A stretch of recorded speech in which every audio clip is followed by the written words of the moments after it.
Eeshwarappa homeo clinic సమర్పించి దుమ్దాం ముచ్చట.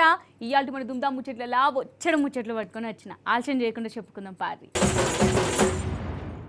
రాష్ట్రాన్ని వాలించేటోళ్ళు ఎట్లుండాలి? పెద్ద మనిషి తరీకాలు ఉండాలి. శిశోర లెక్కలు చిన్న పోరని కథలు చేస్తే ఏమనుకుంటారు? జనాలు నవ్వుతారు, నవ్వుల పాలవుతారు. ఇగో మన సీఎం సారును చూసి పబ్లిక్ గిట్లనే అనుకుంటుర్రు. మన కేసీఆర్ సార్ జగిత్యాల బహిరంగ సభ పెట్టినాడే సీఎం సార్ కూడా సభ పెట్టే కదా, అంటే అది పోటీ సభ అని చిన్న పోరన్కి కూడా సమజైంది. లాస్ట్కి ఏమైంది?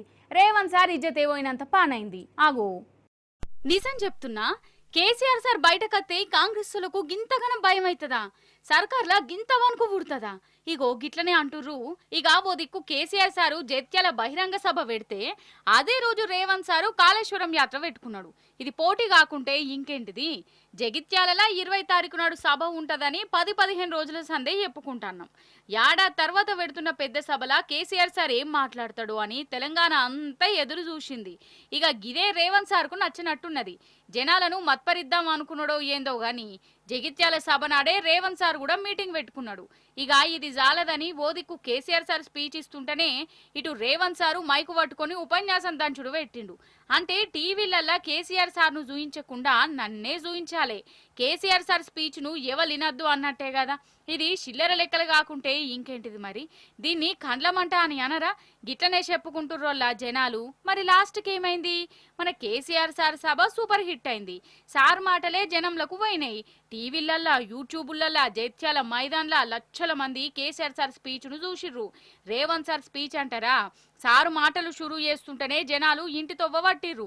ఇక టీవీలల్లా, సోషల్ మీడియాలా రేవంత్ సార్ సభను దేకినోడు లేడు. కేసీఆర్ గారు గౌరవనీయులు జీవన్ రెడ్డి గారి చేరిక కోసం జగిత్యాల వెళ్ళే సభ ఉందనే విషయం మనందరికీ తెలుసు, ముందుగానే డిసైడ్ అయింది. రేవంత్ రెడ్డి గారు కేసీఆర్ గారి సభ జరిగే సమయానికి అదే రోజు అదే జిల్లాలో అదే సమయానికి సభ పెట్టి ఆయన కుచ్చిత బుద్ధిని బయటపెట్టుకున్నాడు. జనరల్గా ఒక ముఖ్యమంత్రి చాలా హుందాగా ఉండాలి. నువ్వెంత సంకుచిత మనస్తత్వాన్ని చాటుకున్నావంటే, కేసీఆర్ గారు ఎప్పుడు స్పీచ్ స్టార్ట్ చేస్తారో చూసి కరెక్ట్గా అదే టైంకు లేచి నువ్వు మైకు పట్టుకోవడం అంటే అది ముఖ్యమంత్రి స్థాయికి తగనటువంటి విషయం. అంటే పులిని చూసి నక్కవాతలు పెట్టుకుంటే ఏమవుతుందో నిన్న గదే జరిగింది. కేసీఆర్ గారి స్థాయి ఏందో, రేవంత్ రెడ్డి గారి స్థాయి ఏందో నిన్న రాష్ట్ర ప్రజలకు స్పష్టంగా అర్థమైంది. వేరియస్ సోషల్ మీడియా ప్లాట్ఫామ్స్ ఉంటాయి, టీవీ ఛానల్స్లో ఉండేటువంటి ఆన్లైన్ ఛానల్స్ కావచ్చు, అదర్ సోషల్ మీడియా ప్లాట్ఫామ్స్లో నిన్న చూస్తే కేసీఆర్ గారి ప్రసంగాన్ని 36 లక్షల మంది లైవ్లో చూడడం జరిగింది.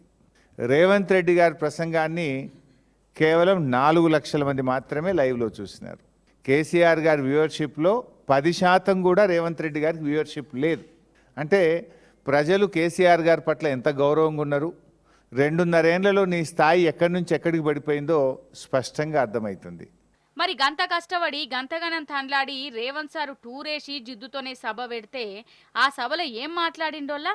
కేసీఆర్ సార్ పేరు తాపకోపారి కల్వరిచ్చుడు, దిక్కుమల్ల మాటలు మాట్లాడు, తిట్లు, శాపాలు, గిదే కదా. అందుకే రేవంత్ సార్ స్పీచ్ దిక్కే నజరేయలేదట.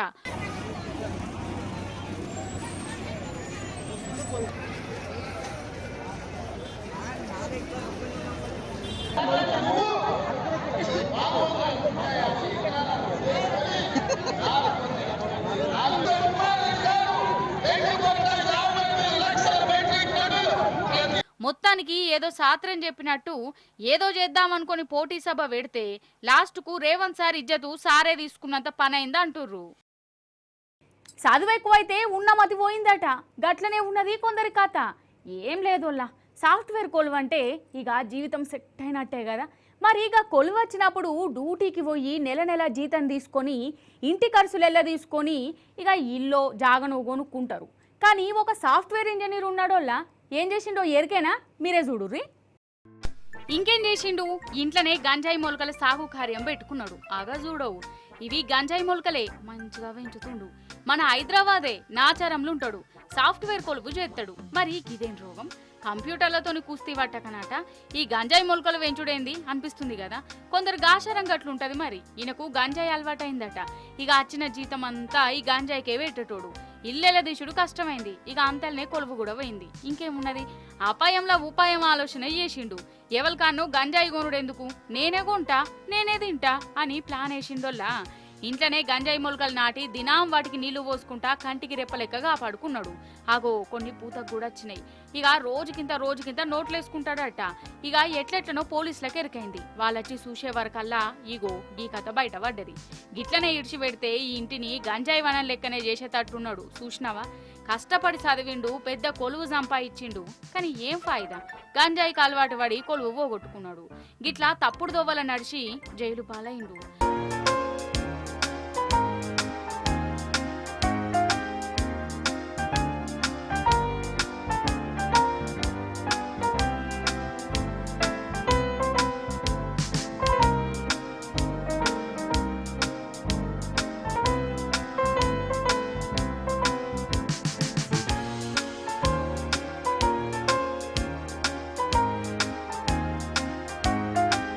అన్నట్టు ఇంకో గంజాయి గాన్ని చూడుర్రి, ఆగో ముఖం దాసుకుంటుండు చూడు. ఈయన కూడా హైదరాబాద్ అయిననే, సికింద్రాబాద్ నమాల గుండులు ఉంటాడట. ఏదో ప్రైవేట్ కొలువు చేస్తుండు గాని జీతం సరిపోతలేదట. జీతం సరిపోకుంటే టైం ఎల్ల తీసి ఇంకేదైనా నౌకరు చేసుకోవాలి. కానీ ఈయన గంజాయి సప్లై చేసుడు పెట్టిండు. ఆగా చూడు, వీటి విలువ 29 లక్షల రూపాయలటనోళ్ళ. గిట్లనే బండి మీద గంజాయి సప్లై చేస్తుంటే ఆబ్గార్ పోలీసులు దొరకబట్టిర్రు. నిజం చెప్తున్నా, ఈ నడుమ గంజాయి బ్యాచ్లు బాగానే కదనోళ్ళ. గంజాయికి అలవాటు వడ్డోళ్లే కాదు, ఈ గంజాయి సప్లై చేసేటోళ్ళు కూడా ఎక్కువ అయిపోయిర్రు.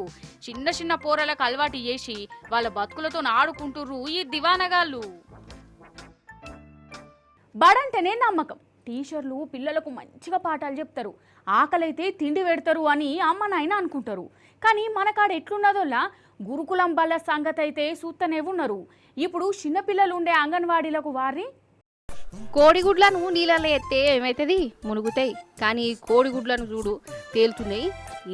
ఉప్పు కలిపిన నీళ్ళు కావచ్చు గట్ల తేలుతున్నాయి అని అనుకునేరు.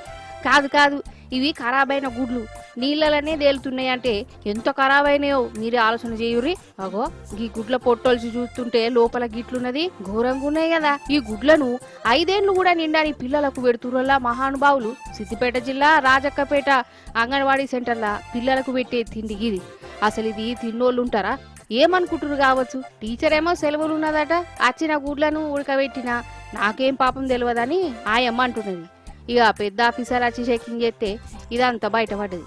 కాదు, చిన్నపిల్లల మీద గాయంత దయ ఉండదా? ఇవి తింటే వాళ్ళ పానాలకు ఆపతి రాదా? ఇట్లా చేయవచ్చునా?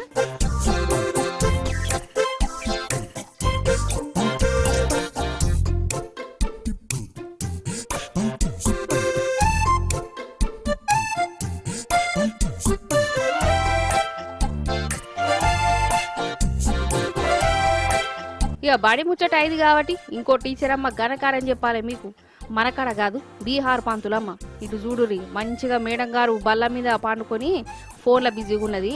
మేడం జరసేపటికి కిందనే ఇన్స్టాగ్రామ్ రీల్ దాచిపెట్టిందట. వచ్చిన లైకులేని కామెంట్లేని పెట్టుని అని చెకింగ్ చేసుకుంటుంది. చెకింగ్ చేసుకొని కానీ క్లాస్ రూమ్లో ఏంది పిల్లలకు పాఠాలు చెప్పుడు బాగా పెట్టి గిట్లా రీళ్ళ మీద పడి వాళ్ళ జీవితాలను ఆగం చేసుడేంది. అగడిసి ఈమె చిన్నగా ఉన్నప్పుడు చదువుకునేటప్పుడు కూడా ఈమెకు పాఠాలు చెప్పిన వాళ్ళు గిట్లనే చేస్తే ఈమె గిట్ల టీచర్ అవునా అంటే నేను సర్కార్ టీచర్నైనా ఇక ఎవరు ఏమైతే నాకేంది అన్నట్టు చేసిందో ఏమో.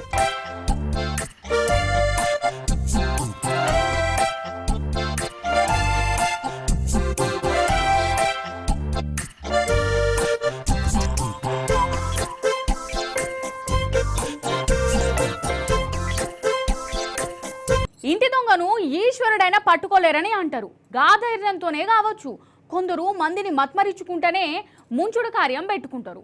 అసొంటి ఇంటి దొంగలే పోలీసులకు దొరికిర్రు. ఇంతకు ఎవలంటారా? పారి దర్శనం చేసుకుందరట గాని వామో, అగో నోట్ల కట్టలు, 500 నోట్ల కట్టలు, 100 నోట్ల కట్టలు కూడా ఉన్నాయి కదా. గిన్నె గనం కట్టలు ఎన్నడన్నా చూసి రానులా. నల్గొండ జిల్లా దేవరకొండ స్టేట్ బ్యాంకుల ఇంటి దొంగల పనితనం గట్లున్నది. మరి జనం ఖాతాలకెళ్ళి పైసలు మాయం చేసే పని పెట్టుకున్నారు. ఇది చేసేది ఎవరనుకున్నారు? ఈ బ్యాంకుల కాంట్రాక్టర్గా అటెండర్గా పనిచేసే చక్రపాణి అనేటాయన. ఈయనే అటెండర్ కింద బ్యాంకు మేనేజరును ఏజెంట్ పని చేస్తారట. ఇక చూడు కథ. లెక్కకైతే మేనేజర్ కింద అటెండర్ పని చేయాలి కదా, కానీ మంది పైసలు ముంచేతాందుకు అటెండర్ కిందనే మేనేజర్ పని చేసి పైసలు మాయం చేస్తురట. ఇట్లా ఒకటి కాదు రెండు కాదు మొత్తం 2.5 కోట్ల దాకా ఖాతాలకు వెళ్ళి పైసలు మాయం చేసిరోలా. అయితే బ్యాంకు ఖాతా తీసి ఆ ఖాతాను వాడనోళ్ళు ఉంటారు కదా, అగో వాళ్ళ పైసలనే మింగిరట వీళ్ళు. అసలు ఎట్లా ప్లాన్ చేసిర్రు, ఎట్లా ముంచిరో పోలీసారు చెప్తాడు ఇనురి. ఫిబ్రవరి 28 నుంచి మార్చ్ 26 అండ్ 28 అంటే ఏప్రిల్ 13 వరకు కూడా 4 పర్సన్స్ బ్యాంక్ మొత్తానికి 2,65 lakhs అమౌంట్ కూడా ఫ్రాడ్ చేయడం జరిగింది. ఇందులో మేజర్గా చక్రపాణి అనే పర్సన్ గత SBI బ్యాంక్లో తను 2.5 years నుంచి అక్కడ పనిచేస్తున్నాడు కాబట్టి అక్కడ ఉన్న ఎంప్లాయీస్ అందరికీ కూడా కొంత దగ్గరగా అవ్వడం వల్ల వాళ్ళ లాగిన్ ఐడి పాస్వర్డ్ అన్ని కూడా ఇతను సేకరిస్తాడు. దీనికి మెయిన్ అక్యూజ్డ్ రామానుజేలు, ఇతను సూర్యాపేటలో SBI బ్రాంచ్ మేనేజర్. చూసినవా, ఒక్క అటెండర్ను మేనేజర్ను కడమ ఆఫీసర్ను మంచి చేసుకొని బ్యాంకునే నిలువుత ముంచిందంటే నిజంగా ఆయన తెలివిగాల్లోడే వాటు. ఇక బ్యాంకులో పని చేసేటోళ్ళు గట్ల చేసిరా. ఇక ఇప్పుడు లంచకొండే ఆఫీసర్ను దర్శనం చేసుకుందాం మనం. నారాయణ పేర RDO రామ్ చందర్ నాయక్ సారు పైసలు ముట్టిందే పని చేయడట. గా బర్త్ సర్టిఫికేట్ ఇచ్చేటందుకు 25,000 లంచం అడిగిండోళ్ళ. ఇక చెప్పు కథ. బర్త్ సర్టిఫికేట్ కు 2,500 అంటే ఇక పెద్ద పెద్ద కాగితాలకు ఇంకెన్ని పైసలు అడుగుతుండో. ఇక పాపం ఏదో ఒకనాడు పండవలసిందే కదా. గిట్లా లంచం తీసుకుంటుంటే ACP వాళ్ళు వచ్చి దొరకబట్టిరు. RTO సారేమో ఇగో ఇప్పుడు గిట్లా ముఖం మార్చుకున్నాడు. అసలు సర్టిఫికేట్ ఇచ్చేటందుకు లంచం ఎందుకోలా నాకు తెలియక అడుగుతా. సర్కారు వీళ్ళకు జీతాలు ఇయ్యబట్టే మళ్ళా ఉల్టా జనాలను ముంచుడేంది కతకునవారెద్దు.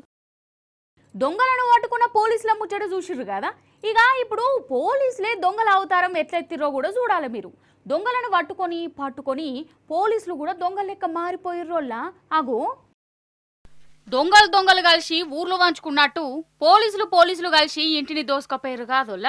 ఇగో వీళ్ళ తాన్లాట చూడుర్రి. ఎవలంటారా, పోలీసులే. కాకపోతే దొంగ పోలీసులు. దొంగలను పట్టుకొని వాళ్ళు కూడా కిటుకులు షిట్కాలు నేర్చుకొని దొంగ లెక్క మారిపోయిన పోలీసులు. ఈ దొంగ పోలీసులు మధ్యప్రదేశ్ వాళ్ళు. అయితే బంగారం వ్యాపారం చేసే ఒక సేటింటికి వచ్చిర్రోళ్ళ. ఫస్ట్ CCTV కెమెరాల తీగలు కట్ చేసిర్రు. ఇక అటెన్కా ఇంట్లో వచ్చి 22 తులాల బంగారం ఎత్తుకుపోయిర్రు. ఆగో మరి CC కెమెరాల తీగలు కట్ చేసినా గింత మంచిగా ఎట్లా పడ్డరు అంటారా? ఎంత దొంగోడైనా ఏదో ఒక తప్పు చేసుడో ఏదో ఒకటి మర్చిపోవడో చేస్తారు కదా. అందున వీళ్ళు పోలీస్ దొంగలాయే. ఒక కెమెరా తీగ కట్ చేసుడు మర్చిపోయారు. ఇంకేమున్నది, వీళ్ళ ముఖాలు గిట్లా ఎలిగిపోయినాయి. అందరినీ సస్పెండ్ చేసిర్రట. ఇగో గిట్లా మోపైర్రోళ్ళ.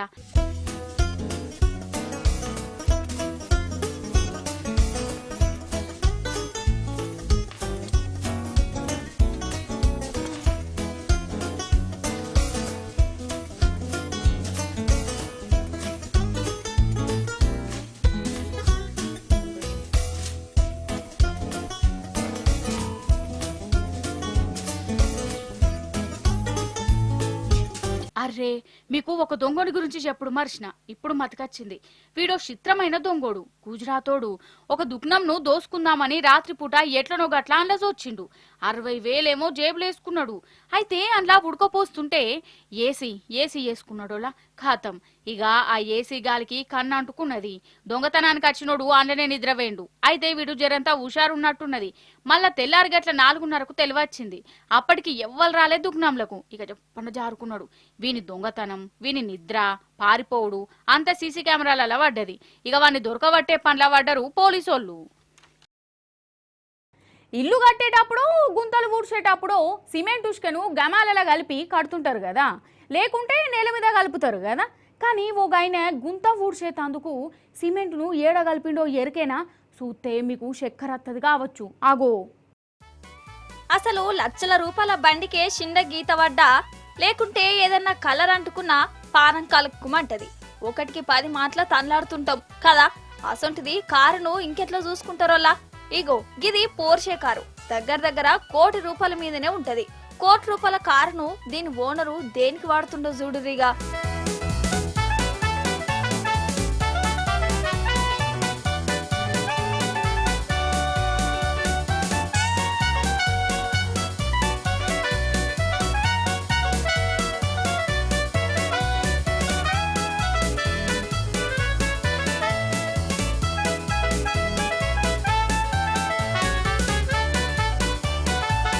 రోషిని గీదేం బీమారు అసలు దమాకున్నదా? ₹1,00,00,000 కారు మీద సిమెంట్ కలుపుడేంది? ఏం మనిషో ఏం పాడో అనిపిస్తుంది కదా. నాకు కూడా గట్లనే అనిపించింది. అయితే ఇది నిరసననట, నిరసన, ఖరీదైన నిరసన. అయితే ఈయన బెంగళూరు అయినే ఏదో కంపెనీకి CEO. బెంగళూరు రోడ్లు అద్మానం అంటే అద్మానము నేటనుల్లా ఏడ చూడు లొందలు బొందలు. ఇక కాళ్ళు ఖరాబ్ అవుతున్నాయట. ఇక బెంగళూరు రోడ్లను ఎవ్వరు పట్టించుకుంటూనే లేరని ఈసారు వెరైటీగా నిరసనకు దిగిండు. ₹1,00,00,000 కారు మీదనే సిమెంట్ పని చేసిండు. సిమెంట్ కలిపి కనబడ్డ లొందలను ఊడ్చిండు.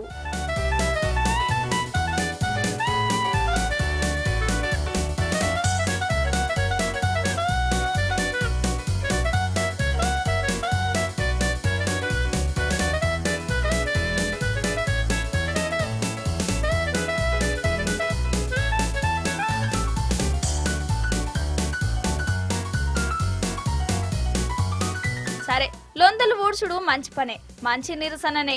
కానీ ₹1,00,00,000 కారు మీద వేసుడే చిత్రం అనిపిస్తుందల్లా. అసలైతే గంత ఖరీదైన కారు మీద సిమెంట్ కలపకుండా ఈ కంపెనీ CEOని సూటు బూటు తీసేసి ఒక బనీను లుంగి కట్టుకొని గమాలే మోసుకుంటా గుంతలు ఊడ్చే కార్యం పెట్టుకున్నా అది కూడా పెద్ద నిరసననే అవు. కాకపోతే ఈయన పైసలు గల్లోడు కాబట్టి గిట్లా కాస్ట్లీ నిరసన చేసిండని అంటుర్రు.